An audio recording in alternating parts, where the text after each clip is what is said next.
Austin 316 says I just whipped your ass. And what's it gonna do? It doesn't matter how you're doing. Woo! Wheeling dealing. Limousine right.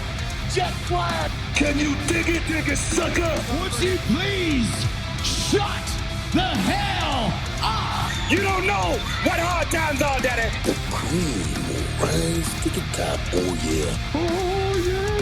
Look at the human rubble. What up, what up? Welcome to episode 75 of Keep the Kayfabe. I'm Mike, sitting here with my boys, ready to talk some wrestling.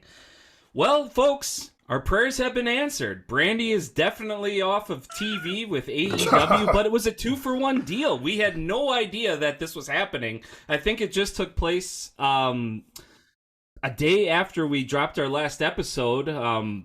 Cody is leaving AEW, something that I thought would never, ever happen. But we'll get the guys' input on that, too. Plus, there's one man the wrestling world is talking about, and his name is Jay White. We just saw him wrestle on AEW Rampage. That was a great, great match. He took on Trent Beretta. Plus, Revolution is filling out to be a great, great card. We're going to breeze over some matches that are already slated and get a little early predictions going on, but we're going to save the firm picks for next week for our world-famous prediction show. And also, the Texas Rattlesnake might be making an appearance down in Wrestlemania in the home state of Texas. But we'll see if we get to that. We got a lot of shit to run down, but before we get to all that good stuff, let's get acclimated with the fellas real quick. Over in Glendale, somebody who keeps it regal, my guy, Steve Groschmidt. What up, Grabby? Well, I met this lady and I told her quite a story, said I'd love her forevermore. But the problem is I tell the same old story to every girl that walks through the door. This is the slickster talking at you, honey. Nice. Damn, dog. Wow. It took probably until the third line or until you said this is the slickster till I even knew what I didn't know what it was. Yeah. Deep I cut thought it right was- there. Deep cut. Yeah, I thought it was Jeff Jarrett. I thought it was Jimmy Hart. I thought it was Honky Tonk. There was many Yeah, that I thought it was Honky Tonk. Yeah. before he dropped the slickster. But damn, dog, you really killed it on that delivery. And that's a big beer you're drinking tonight, Steve. Was that full? Well, it's a when you big started? glass, but it was just a regular beer in there. All right. Got it. Very good, sir. Well, you always started off hot. I want to talk to my guy down in Bayview, Mr. Matt Michelson, who keeps it freshly squeezed. What up, Matt? I am a real American. Seriously, episode 75. I don't think any of us have quoted Hulk Hogan to this point. No, I don't think so. That's crazy. Well, there's some Hulk Hogan quotes we don't want to do. No. Exactly. Yeah, exactly. Yeah, you don't want to put them over that much. I mean, it's true what they say, don't meet your idols or learn too much about them. But, you know, I like it. It kind of goes with the American Nightmare, too. It could be, I'm surprised Cody hasn't ripped it off yet. It's not too late. Yep. Yeah, well, we're going to get there. And let's stay down in Bayview. The man, the myth, the legend. Oh my God, it's Charlie Michael. I don't really got one this week. RVD. I couldn't come up with one for this week, so it's just me. It's You don't just need- me. You don't need one. DDP. You know, All right. Good enough. Good couldn't enough. come with anything original and Don't have force it, enough time. yeah? The best part of Charlie's intros is that he doesn't even try and he comes up with two and just throws them in the middle of a sentence. Yeah, and he's the most popular guy on the podcast by far. Analytics don't lie, baby. Yep. Yeah, he moves the needle. I'll go with, yeah, I'm a needle mover. T-shirts in the mail. Well, someone that's not going to move the needle for AEW is going to be Cody Rhodes. And we already saw that Brandi did not move the needle with AEW after her disastrous feud with Adam Lambert. I didn't think it was going to be her last ever. We wanted to see her off of TV. If you go back and listen to our episode, I think it was 73 or 2 weeks ago, something like that. We trashed it pretty hard. But literally, not more than a few days later, Cody Rhodes, Brandi Rhodes says, we're going to get the step-in from AEW.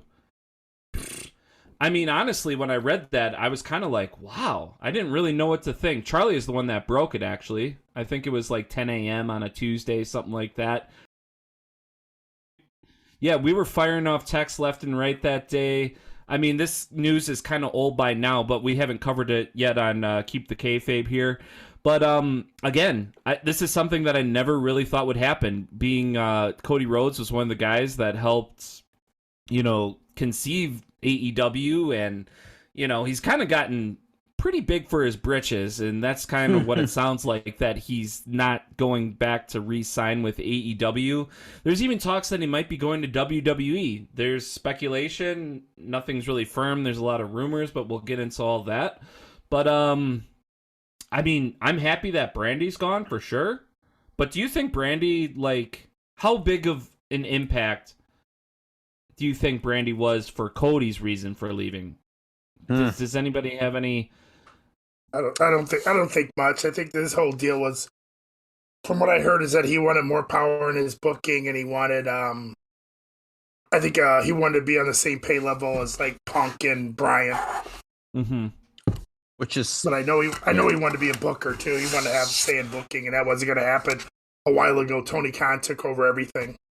Mm-hmm. Yeah, I wonder if it's just sort of like a straw that broke the camel's back. Maybe they would have left anyway because of the money, but I think trying yet again to give precious airtime to Brandi and have it just tank the ratings, it couldn't have helped when Tony Khan's sitting there thinking, are these guys worth this kind of money?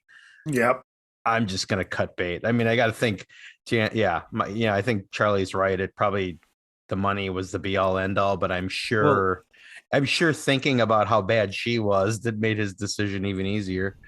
And also, the guy already very, very early on in the company's conception, once again, he said he's never going to wrestle for the title ever. So he's never going to be the world champion. So why pay him all that money if he's never going to hold the responsibility of carrying the AEW belt too? So he kind of pigeonholed himself. Kind of keeps him at the mid card. Got himself in the foot. Yeah.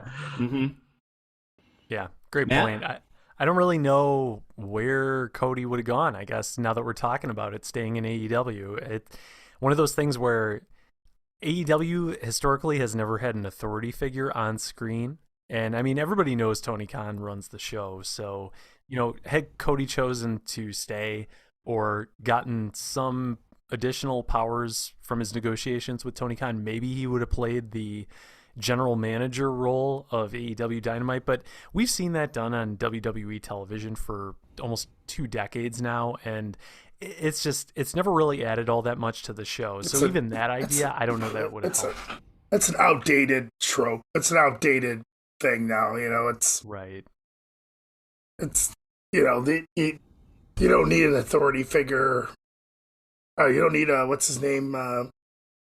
What was the guy who did WWE for a while? Jack Tunney. You don't need a Jack Tunney. It's an old played out thing. It doesn't work. It doesn't work when kayfabe's gone. It's just stupid. WWE is holding on. It's still doing it actually, kind of, but it's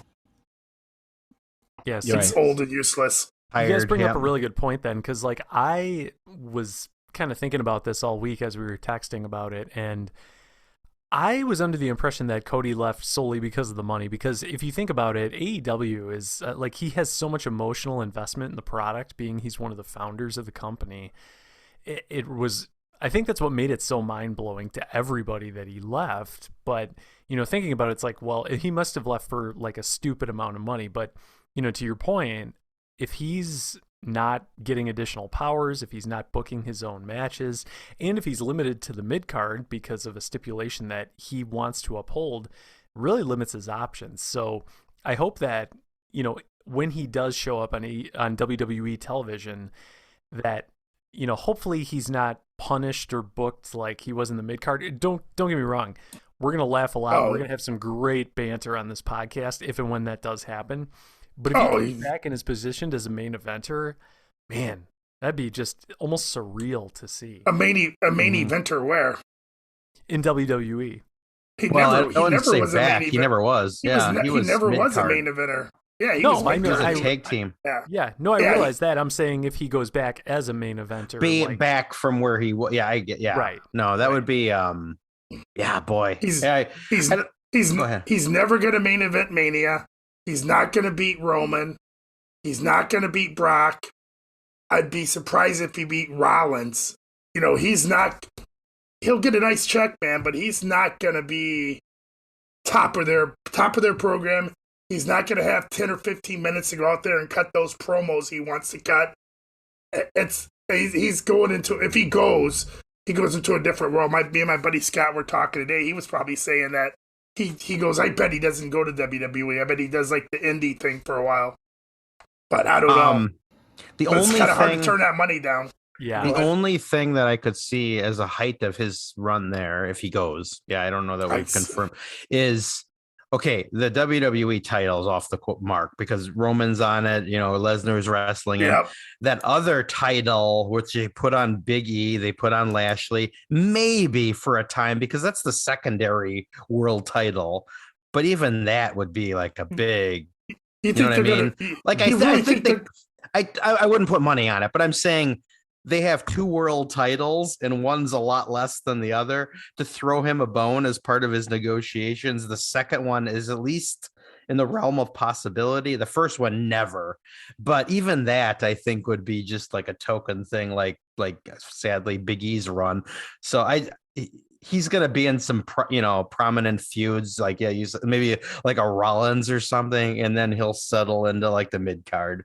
The best he'll get is an IC run or like the U.S. championship, U.S. heavyweight. That's it. He's not going to go any higher. I can see him being a U.S. champion with that neck tattoo for sure. Oh, yeah. Matches the belt. To kind of illustrate the point of why that wouldn't mean like that's such a step down for him. Oh, totally. Who are the U.S. and Intercontinental champions right now? Right. Go. I know Nakamura. I know he's is he still? Yeah, but he hasn't defended it like in months. Yeah, that's like the running joke that he has that belt. And who's the U.S. champ? Damian Priest is right. Oh, now. Damian Priest. You're right. Well, those matches won't be bad. I mean, mid-card guys, those are good. Those are like the matches you actually tune in to WWE for guys like us to actually see. Like, I would actually like to see a Cody Cesaro match or a Shinsuke match too. No, your guys are right. He's never just because where he came from too. He will never go to the AEW, and he will be treated as a whipping boy and an example. Oh yeah. And like he will never. And honestly, I wouldn't be surprised if Brandi didn't go to NXT if they gave her some money and like. Hey, you know what, Brandi? It sounds like they're not even interested in her. They have no interest in her. No. I'm kind of being wishful because of what a shit show NXT is. If they put Brandi on it. What's sad is AEW or NXT's women's division is a shell of what it used to be, and she'd still be at the bottom of it. Oh, I know. I'm not saying I'm going to watch it. No, I agree. I know what you're saying. Yeah, totally. It would be funny. That's where she wound up. But that's the thing. I think, we talked about this last week, but if Cody, lots of talking heads are going, oh, this is huge. This is, like I heard Bully Ray say, like, both sides, this is a war and this is the first fracture in the AEW. Okay. In the end, like 6 months from now, let's just say we don't even know where he's going, but let's just say he goes to WWE. 6 months from now, the trajectories of both companies are going to be unchanged. AEW is, like they had a down week last week. I think there's probably lots of reasons for that. 0 of them being Cody Rhodes. Right. They'll be back up probably this week or next week. They got an awesome pay-per-view coming up. They will clip on with the talent they have right now without Cody and Brandi. WWE, Cody is not he's not a CM Punk. He's not a Bryan Danielson. He's not a Brock Lesnar. He's not even a Goldberg. Well, WWE is trying to go for like these big stars like Johnny Knoxville and Bad Bunny. That's what moves needles. It's not wrestlers. If Cody shows up tonight on Raw, it will be a minuscule bump. So that's why I just think like people thinking this is like a huge moment. It was a shocking moment. I don't think we saw it coming, but it's not going to change the landscape of anything. Right. Most of those fans don't even know him. Mm-hmm. A lot of those fans, a lot of those fans don't watch AEW because he wasn't. I mean, those that have been watching, it's not like he was a big deal when he was there. He was a tag team champion. Then he did the Stardust thing, and that was about it. It'd be about the equivalent of John Morrison coming back. Yes, that's a great comparison, actually. Yeah. Pretty much, yep. He'll hang around for almost 2 years and then get cut. Yeah. Well, He'll be feuding with The Miz. And I don't think Vince would go this route. I mean, you see a lot of AEW fans get excited about WWE wrestlers coming to AEW and popping. I mean, we personally popped ourselves in person when we saw Adam Cole and Bryan Danielson come. But I don't think Vince is going to play that game and be like, we got an AEW big heavy hitter coming to WWE. Yeah. It's not going to work like that. It's just basically backtracking. So it's not going to work. So, yeah, no, I don't know. I honestly don't think he will wind up in WWE. I think he might take a good year off. I mean, I was talking about, like, why don't you just enjoy being a parent? I mean, I'm saying that out of bias, too, because I got a little one coming, in like 9 weeks or something now. I should know the exact date, but yeah, I'm just like, just enjoy those moments. Like, you're set. Like, Dusty Rhodes was on the road wrestling so he could provide for his family. These guys are millionaires. You don't need to wrestle day in and day out. I mean, if you want to keep making money, fine. But is it really necessary? Can you live off of $1 million? Like, if you didn't work for a year, like, can you still, sustain your family off of being on the Big Show or whatever it's called, the Go Big Show, and whatever else you want to do? I think that's probably gonna end, dude. They're not gonna book him on that show. Do you think so? Well, it's weird. It's kind of awkward because if he's not a wrestler on there, they want to do the cross promotion because they advertise that show during Rampage. So if he's not there, it doesn't. Wasn't Rhodes to the Top renewed? I heard something like that, but they can throw that. That's a shit reality show. That costs them nothing. They can throw that away. That's true. It's not like a movie. Well, I read that they don't know what to do anymore because there's no overlap with AEW anymore because that's half of the purpose is to get more viewership to the wrestling promotion. But now that he's not on there, they're like, well, what the fuck are we going to talk about? We already hate these people. We saw that in season 1. Brandi sucks. Cody sucks. The whole family sucks. So yeah, it's gone. Yeah, I don't know. It's a big thing. But it's not in a sense. That's right. It's just news. It's big news in wrestling, but it's not going to. It's really not. Any yeah, needles. It was just very surprising. We're making a big deal about a forever mid-card guy leaving and really peacocking his way out of there. Mm-hmm. So. And I don't know if you guys, I know we shared it. I don't know if those listening saw it, but, AEW's ratings were down, I would say, significantly last week.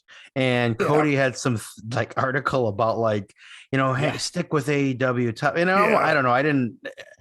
The vibe I got was, was he honestly thinking it was because of him? Because it's there's no way on damn earth that, people flocked away from the show because he's not there anymore. That did not happen. I guarantee it. Yeah, he thinks his shit smells like roses, and it's like, you know what, folks? Yeah, I'm sure there's, you have to, when you see ratings like that, you have to look what else is on TV, all those things. And I'm sure, and it wasn't it was a pretty pedestrian Dynamite compared to the week before. Yep, it's going to go up and down. Oh, yeah, it'll probably be over 1 million this week, just because. Yep. Well, we'll have to wait and see what happens with Cody and Brandi. It'll be something fun to keep our eye on, but honestly, don't let the door hit you on the way out, in my opinion. Exactly.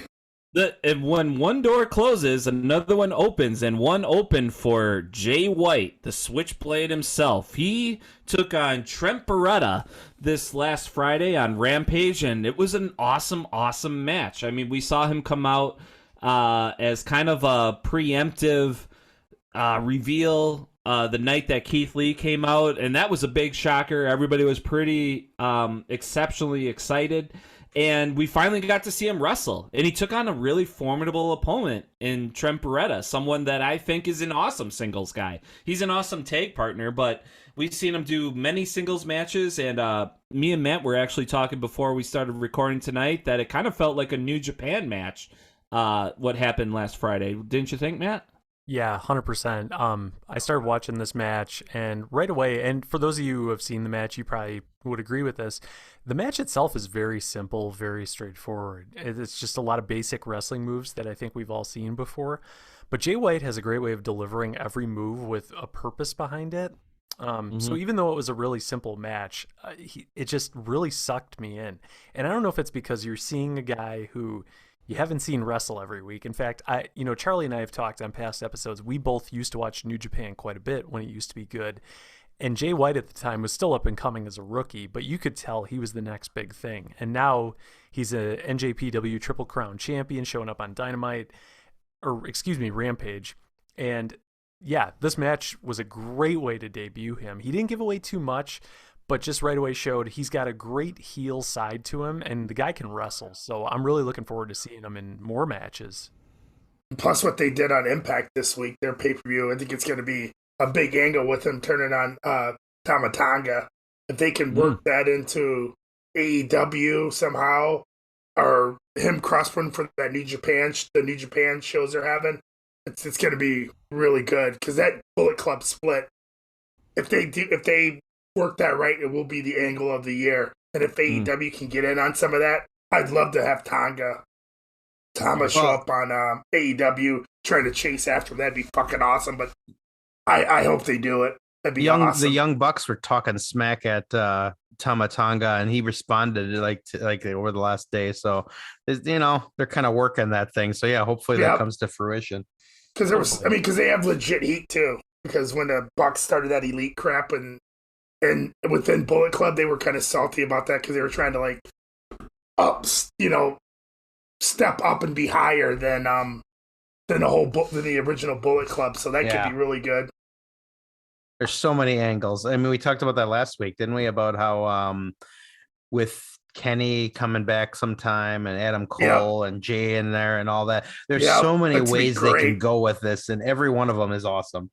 And I think this past weekend, I want to say it was this past weekend, Impact had their No Surrender show. Yep, and that's Jay where he White wrestled Eric Young. So the guy's just all over the place right now. So there's a lot, like you just said, Steve, there's so much they can do with Jay White. Not just Jay White, but with the Bullet Club and the Elite as well.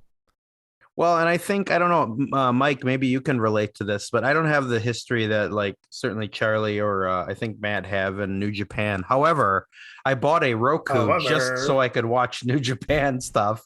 And, when they did that, it was like a year behind. They kind of have this monthly thing, or I'm sorry, this weekly the highlight show they do every time. And when I started watching that from the beginning, to me, the standout was just Jay White. It's I instantly hated that guy because he was such a good heel.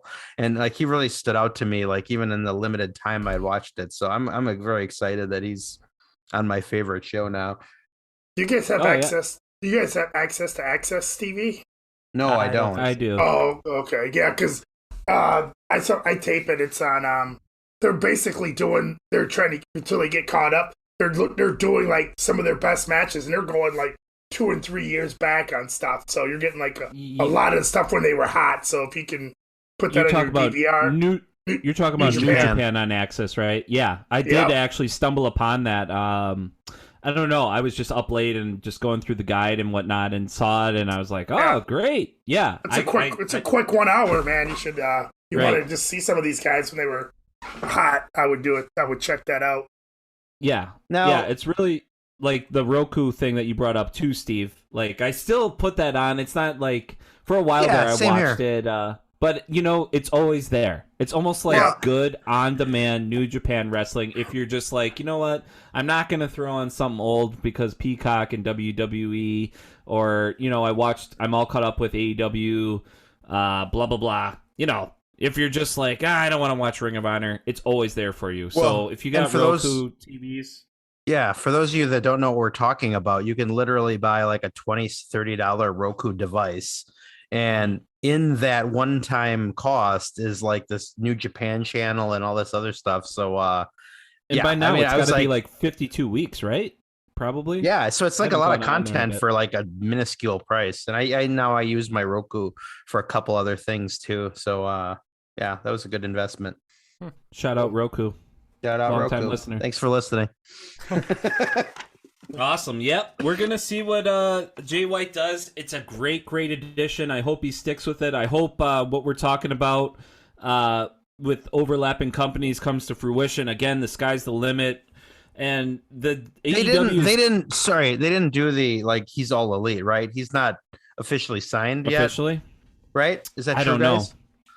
I think he's just, working for them right now. But for the Forbidden Door thing. Yeah. Okay. Yeah, he's not AEW. But I don't know, though. Guess what? What? I think, what if he is one of the mystery members at Revolution in the 6-man ladder he could match? be. That'd be good. There's a spot open, and he's just like, you know what? I'm here. Let me wrestle. He takes it. And, if he wins, then he has to become all elite. I wouldn't do it, dude. I wouldn't put him in that match because you got Keith Lee and you're trying to get Wardlow over. You're gonna have those guys lose that match. That's gonna kill them. Yeah, but think about it, Charlie. How awesome would it be though, Charlie, if Adam Cole beats Hangman Page at Revolution, becomes it's for heavy. I'm sorry. I was thinking TV title. Yeah. But still, actually, okay. No, let's get into it. Sorry, Mike, do your segue because there is a confusion over what this match is for. Yeah, I could. Yeah. Okay. So, wouldn't it be fun if Jay White did go into that ladder match? And we're going to break down Revolution right now. This is taking place March 6th, not too long from now. Mark your calendars, folks. It's down in Orlando, Florida. Wait a minute. Isn't that WWE country? AEW is going to put on a great pay-per-view down in Orlando, Florida. And some of the matches are already solidified. One being Thunder Rosa and Britt Baker for the women's championship. We already got a dog collar match between MJF and CM Punk. But what we're going to talk about right now is this ladder match. There's 3 members already solidified in it. It's to reach for the brass ring. There's Powerhouse Hobbs that just booked or punched his ticket for this match in last week's Rampage. You got Keith Lee. We're all going to bask in his glory. And then you got my boy, the Ward Dog, Wardlow, going in. He's going to be doing amazing things. So you got 3 big guys, 3 bona fide hosses. We need kind of like some mid-range guys. I was talking before we got on the pod tonight that kind of like this ladder match could be something like that ice hockey game in Nintendo where you got like that fat hockey player, then you got the skinny one that's really fast, and then the mid guy that, who's all around good. I mean, this is shaping up to be really, really good. I was thinking about last year's when we saw Scorpio Sky win it. Yeah, you had some big names, but now they have so many different colors to paint with now, and it's a blank canvas right now. You throw a ladder in there, you put a ring at the top, you're going to get some magic, boys. What are you thinking, Matt? It's amazing that Scorpio Sky won that match only a year ago and hasn't done anything since. Did nothing, I know. right? Yeah, I think the one misstep Shame. AEW has made by not following through on that. But to your point, Mike, this match is so much better than the match we saw last year already, just based on the card alone. Like you said, you got all these big guys, you got all these hopefully mid-sized guys also coming in. I feel like pro wrestling in general likes to book like it's a video game. Like it just works the best when it's done that way. And I think that's like Kenny Omega and the Bucks' whole philosophy. I mean, we've seen them come out in video game gear a million times, so we know that's at the core of how they book. So I personally am really excited for this match. I love the idea that Jay White could possibly make his way into this match. Not quite sure it's going to happen yet. It's still too early to tell, but we'll see.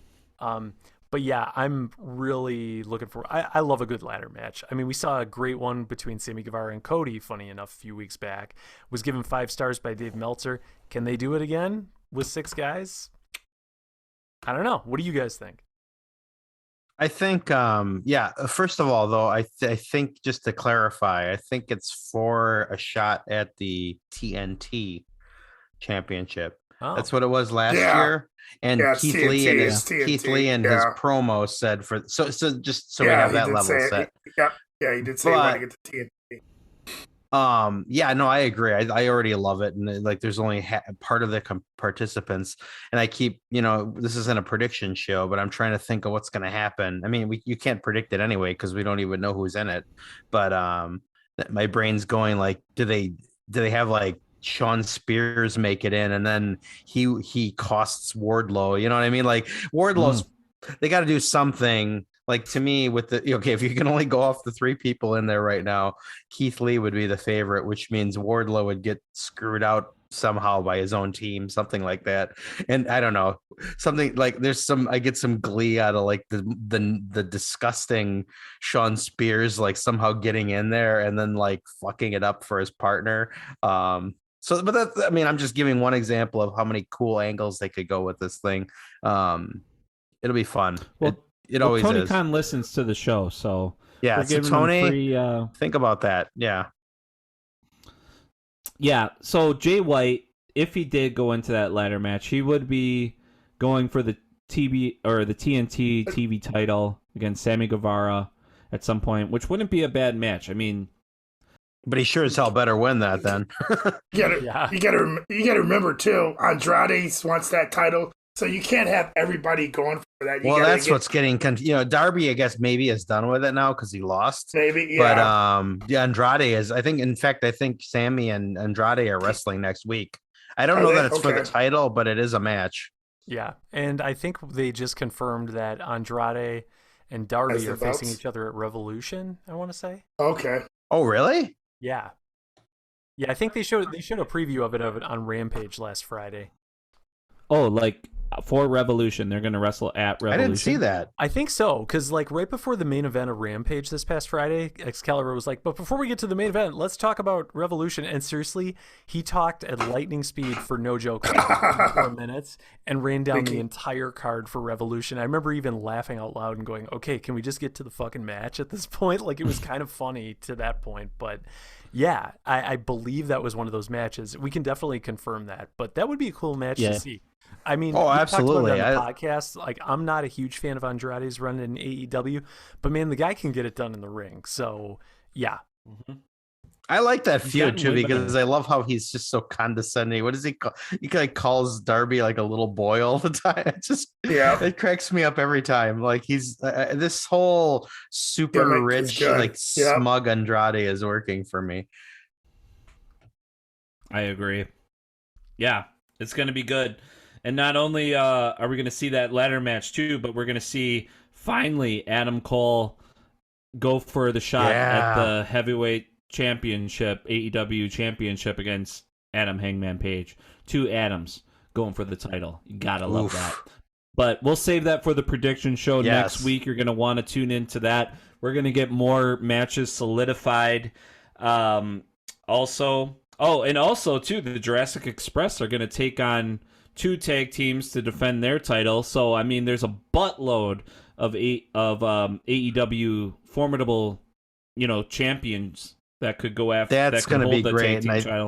That's going to be great, and I think the way they get there is going to be great because you got this whole friction with Red Dragon and the Young Bucks. That's going to play into how they do this. It's going to be a fun road to get there, and then that triple threat's going to be off the charts. Mm-hmm. Yeah. Yep. So we're going to see a battle royal this Wednesday, tomorrow night, which is going to be lots of fun.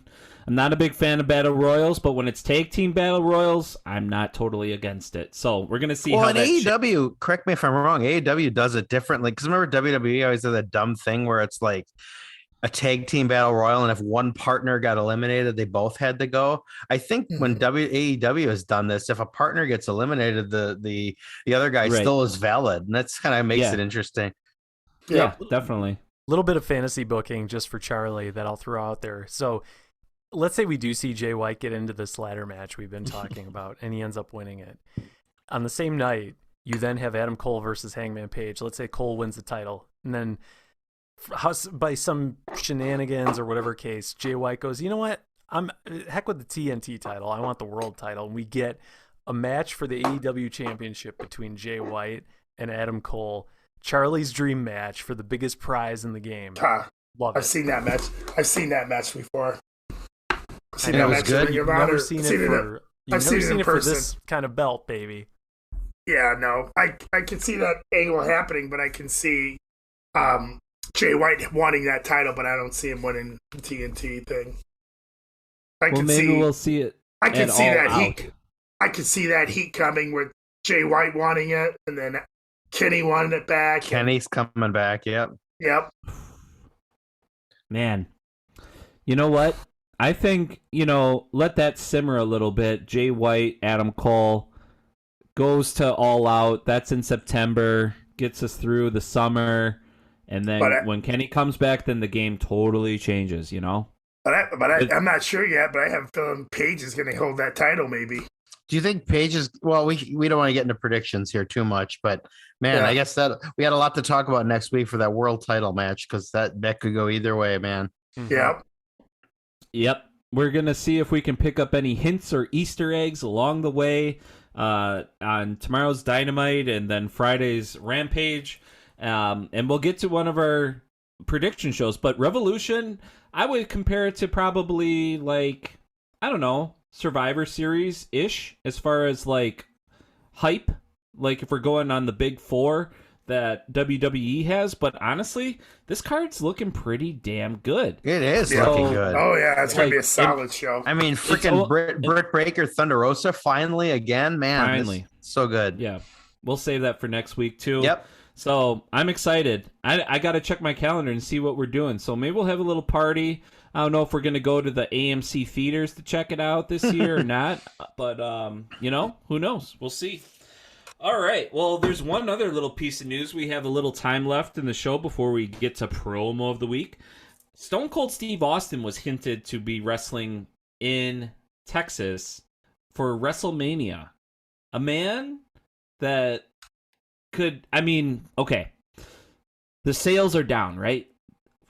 They're 40% sold. Charlie, what'd you say? I think they were at like 50% both nights. I heard 50%, 50% now, like 50, between 50 and 53, depending on what night.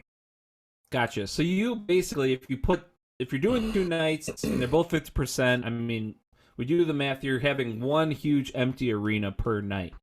Yep. There's one guy that could maybe fill up that empty arena, and it would be Stone Cold Steve Austin.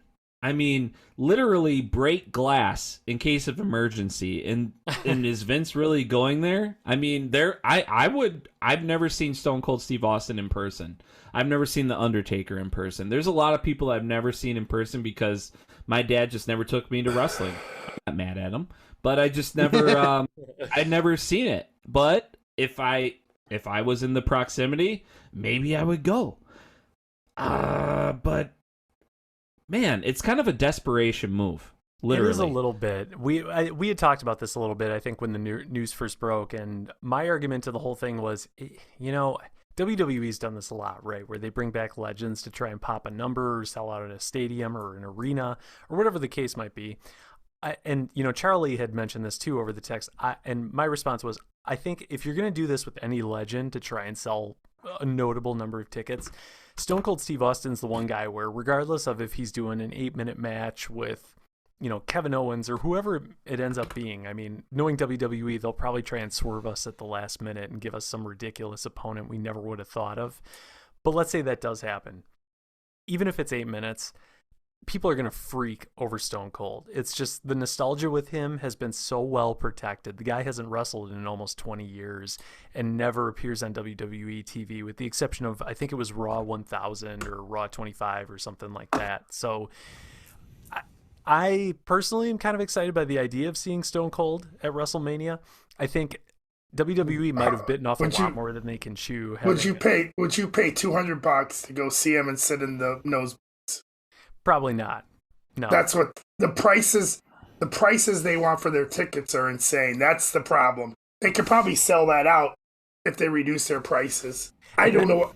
This is off topic, but I don't know what's going on with a lot of shows. I think the prices of these shows are getting to be too high for everything, because this is off topic. Like, I bought tickets to the Eagles pre-sale. I was like, oh, cool. I'll buy the $125 tickets, get them early, get the upper level. Cool. And that place, if they sold the Pfizer have only sold, like, maybe from what I can see on tickets, they sold about 25% of those tickets because the floor seats are like $250 up, and the lower bowl are. So I don't know if it's the economy, if they're just charging too much for these tickets, but it's I can't I'd be amazed if they sell that building out at the prices that they're having. Like you said, if they do a 3 for 1, 4 for 1. I didn't know you were an Eagles fan. Oh, dude, I've been a fan, but I went and saw them last time they were in town. One of the best shows I've ever seen. I highly recommend going to see them. I'm not a big Eagles guy. I like Joe Walsh, but I don't. I mean, Hotel California, I obviously loved growing up as a little kid, but I don't know. After that, no, they're doing the whole Hotel California album. Actually. Are you a Hell's Freezes Over album guy?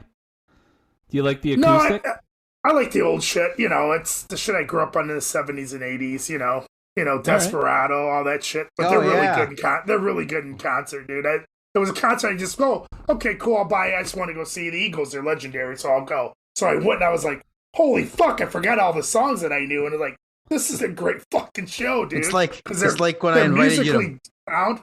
Yep. It's like when I invited you to Boz Skaggs. You didn't realize all the songs the dude sang. Yeah, you forget, dude. It's just like hit after hit after hit after hit, dude. Take It Easy. Yeah. Yep. All that shit, Sunrise. Oh yeah. Yeah, exactly. Yep. Also, a finishing maneuver for Joe Walsh does His Life's Been Good to Me. You know. Mm-hmm. Oh, I love that. It's really good. My Maserati. Oh yeah, it's great. Oh yeah, it's a great show, dude. It's a great riff. Yep. He almost plays it like a bass. His guitar riff. It is good, and I mean it's like a 10-12 minute song. So that's at least $30. So the other $200 if you get floor seats for the Eagles. I don't know. Yeah, no, it's good. I mean, it's not one of those bands I'd have to be on the floor to see. It'd be cool, but I mean, nah, it's a good show. But back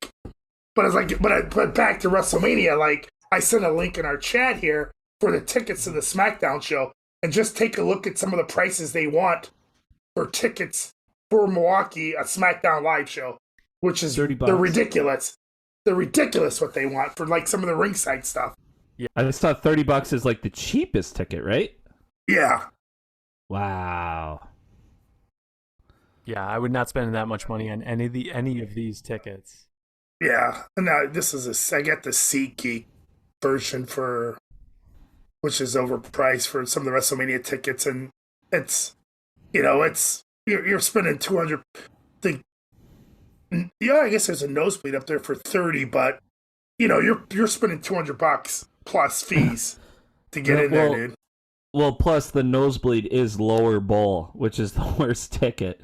There's just so many blue dots on this seat map right now. Oh, dude, that seat map, it's insane. Yeah, and I'm looking at the WrestleMania one. It's you could probably count the seats that are actually sold if you sat here for a little bit. Exactly. Like I said, they probably sold 10 to 15% of that show, and I could be wrong, but I still believe that there's no way they're selling that building out. I still think they're gonna. They could break the glass and bring out the doddering old Undertaker, because he's going in the hall that weekend. Well, dude, they haven't even. Well, you think about this, dude. They're doing a SmackDown and the Undertaker's Hall of Fame thing, and those tickets aren't even sold out yet. Right. So it's like. That's as big as it gets. They're gonna get they got their damn loyalists that watch Raw every fucking week. But beyond that, they've burned a whole lot of like cred with like wrestling fans. Like they didn't think about sustainability.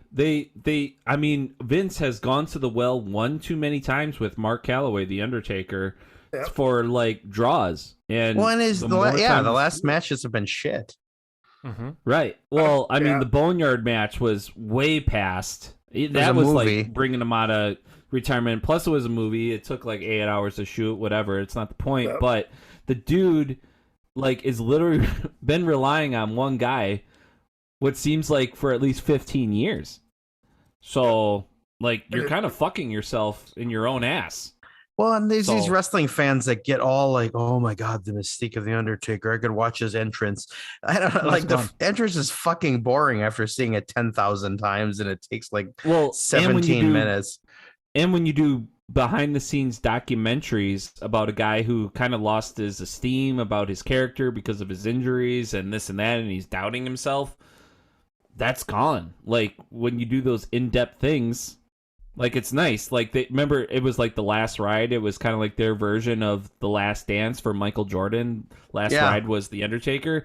When they did that, they kind of really fucked themselves because they kind of gave you too much of a look into the life of the man, because the Undertaker's greatest strength was him being Always in character.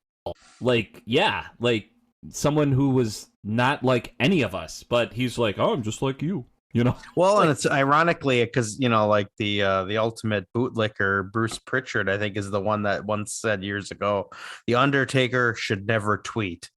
And it's like, what do you see him, like he was on the fucking Today Show this weekend, like about his Hall of Fame, which I think is funny. I was telling my wife watches the Today Show all the time, and they never gave a shit about WWE, but all of a sudden, like this weekend, they had a special story on the Undertaker going in the Hall of Fame. Why? Peacock Network. But it was like, but again, it was like, him sitting there in a t-shirt talking about shit, and it's like the mystique's kind of gone when the genie came out of the bottle. Big time. Well, yeah, but we'll see. I still, like I said, I could be wrong, but it's, like you said, you have your acolytes that watch Raw no matter what, but but getting someone to travel to Texas and to spend money for a ticket there, it's gonna be tough. I think that it's gonna be tough. The only way WWE is going to sell WrestleMania tickets if they go into a highly densely populated area, just for the hopes of, they might end up having to give some tickets. Law of averages. Yeah, like for every 1 in 100 person in that city will hopefully buy a ticket to WrestleMania. I think that's all they have left at this point. They have no fucking clue. They did some 2-for-1 Valentine's Day specials last week to try to uptick some sales, but oh, that's smart. Yeah, let's get the Hallmark marketing scheme going. Yep, they're gonna have you got to a do sweetheart in your life? No, everybody that watches wrestling is basically, well, if they're not married or guys like us who, have lots of sex all the time. Like we have our shit. Like, studs like ourselves, but we'll see. But exactly. Obviously, I'm rooting against the sellout, but I got a buddy of mine. I got a buddy of mine that lives in Texas, but he's moving somewhere that would never get a WrestleMania. So really, the thing was, he was sitting there thinking, do I knock off this quote unquote bucket list thing and go to the last WrestleMania in my area? And he's actually leaning towards not and just doing other things that weekend. And I don't know. I think that tells something, like a lifelong wrestling fan. And it's like, it's like even this day and age. I think of us. It's like WrestleMania will never come to Milwaukee, obviously. But if it came to Milwaukee, there was a whole stretch of our life where it'd be like, okay, you got to do that because it's like a big moment. But it's like we're so sour on it now. It's like even if it came to Milwaukee, I'd be like, I'm not giving him my money. Like I do all the shit around it. I would because that's what it brings all the other shows. Yeah, that's what I would do. Like your buddies, because my buddy Scott's going down there, but he's going to like the GCW and all the other shows around stuff. It. Yeah, but he's not. He's not going to Mania. If you go to WrestleMania, all you got to think about as an adult is how am I getting there and how am I getting home, and making it the most efficient way possible. Because the show itself is not worth putting yourself through some kind of grief of waiting 3.5 hours on the curb, waiting for your Uber, getting canceled, or that's the New Jersey people, right? Your trolley, yeah. Your shuttle not showing up real late or something like that. You got to have a plan. You got to have an exit plan. You got to have an entry plan. That's what it's at. If you want to fuck with WWE, you got to be really efficient. Oh yeah. So, get your mind right, Go in there, have a plan, get in, get out. Don't fuck around. All right. And speaking of not fucking around, we got a great promo of the week here. Yeah, we do. Yeah, this was actually submitted from. This is probably one of the greatest names ever submitted. A name. He doesn't give us his first or last name. He just goes by the Little Dipper. I don't know if he's a big astrology or astronomy fan or whatever, but it's submitted by the Little Dipper from Kalamazoo, Michigan. So thanks, Little Dipper. This is Mean Gene Oakland. He's talking to Sergeant Slaughter, and actually, Sergeant Slaughter made old Mean Gene pop. He starts cracking up during this. It's really very, very funny. So, Great. Yeah. Okay, Dipper. You got it. You submitted it. Let's take a listen. Anybody's gonna come out here and put down Thanksgiving or America, and especially you're not gonna come out here and spit on the country where thousands, the thousands of military people that lay in the soil. Not only military, but my own mother lays in the soil of America. And you're spitting on her grave when you do that. So you remember this, Iron Cheek. When that match starts, all the people are going to hear the national anthem. And they're going to be standing loud, and they're going to be standing proud and tall. And they're going to hear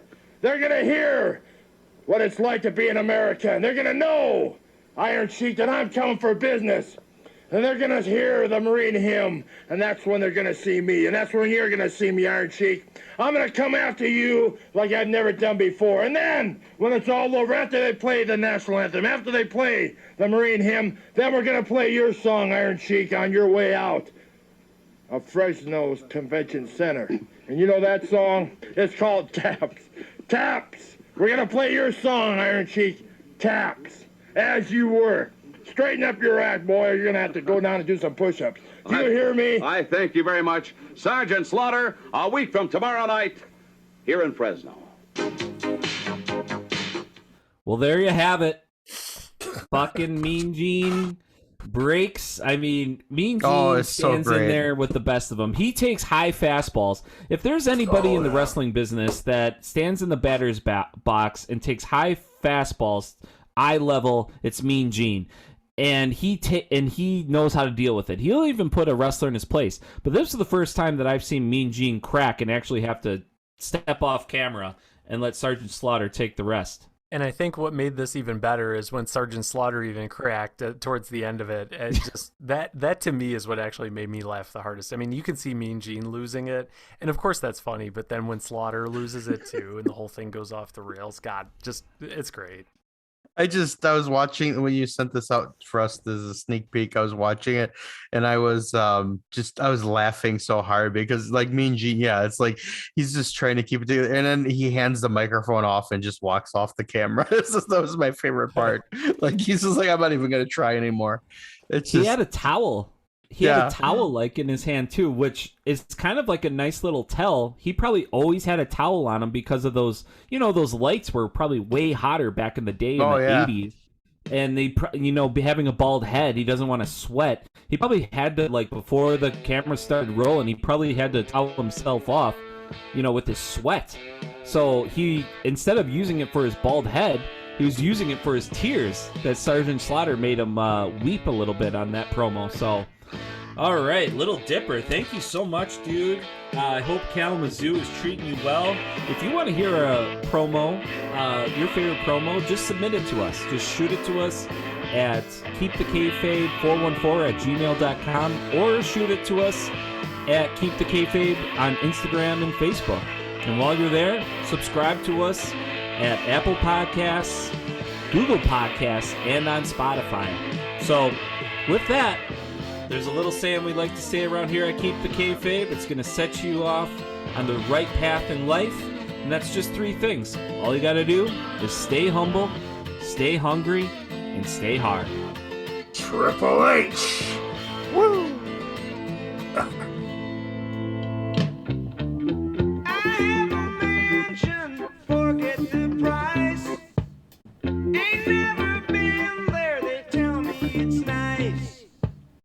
I live in hotels, tear up have accountants pay for it all. They say I'm crazy, but I have a good time.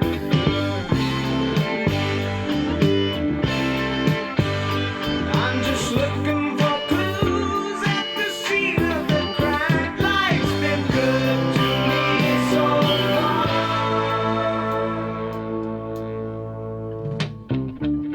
My Maserati does 185. I lost my license, now I don't drive. This is such good shit.